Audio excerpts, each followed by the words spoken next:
Thank you, Mr. Chair.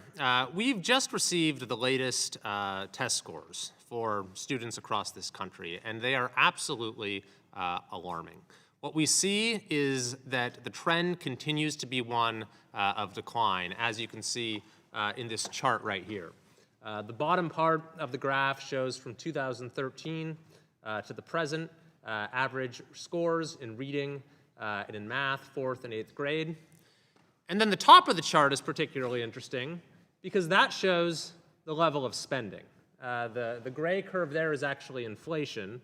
So you can see the spending line above that exceeds that. This is a steady growth in spending in real dollars that is proceeding in tandem with a steady decline in student achievement.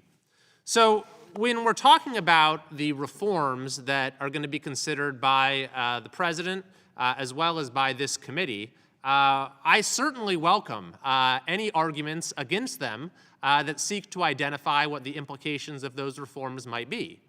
But there are two responses that I think are wholly inadequate and are frankly the only responses we've really heard today from the other side of the dais.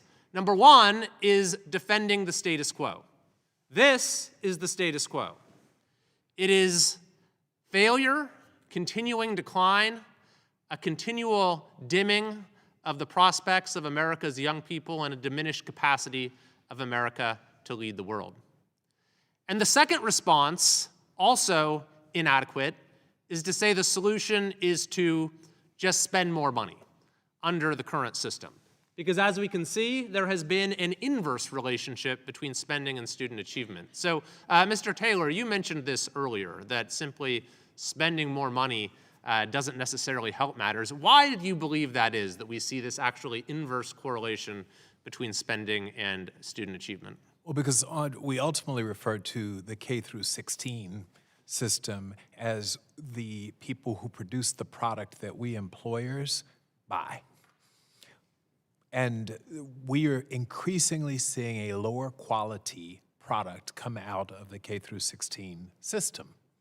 So sadly, if we go back to the manufacturer, the K through 12 system ultimately manufactures the parents, but when you get into the system and you ask them and they say, well, we're spending more money on it, and we are telling them, but you're not giving us what we need. There's not enough volume, and the people who do come through often, your product often does not have the skills. And some of those are what you call soft skills, we call power skills.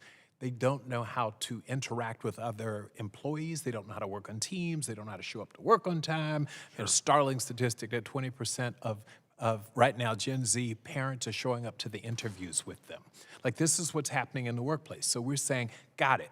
You're spending a lot of money, but we're going to tell you on the other end of this that the product that you're receiving and delivering to us is suboptimal. Right, and this is a characterization of the system as a whole. However, there are examples of schools and school systems that do quite well, that have an excellent educational product. And I'm very grateful that the chair has trusted me to lead the subcommittee that spans K-12 education as well as pre-K.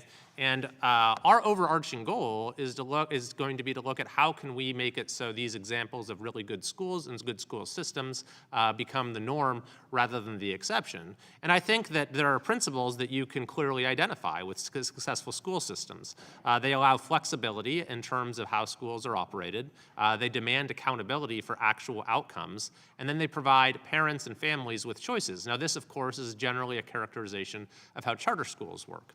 And charter schools have been very successful in many states across the country.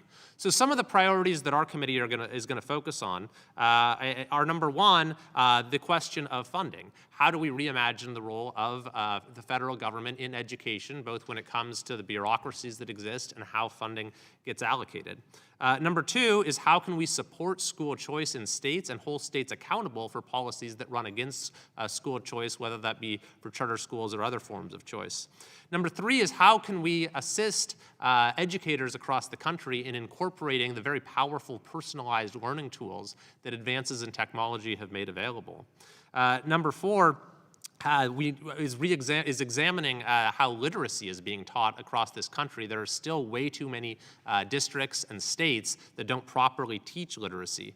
Number 5 is expanding the role of career education, which I know is a major priority of the chair. And number 6 is we need to look at the broken nature of special education funding, which is clearly inadequate for many districts, causing many districts to have to then dip into their general fund budget and isn't giving students with special needs and their families the support that they need. So I think that we have a tremendous opportunity, Mr. Chair, to catalyze absolutely amazing education reform across the country that will go a long way towards helping millions of kids and better preparing our country for global leadership in the future. I yield back. I thank the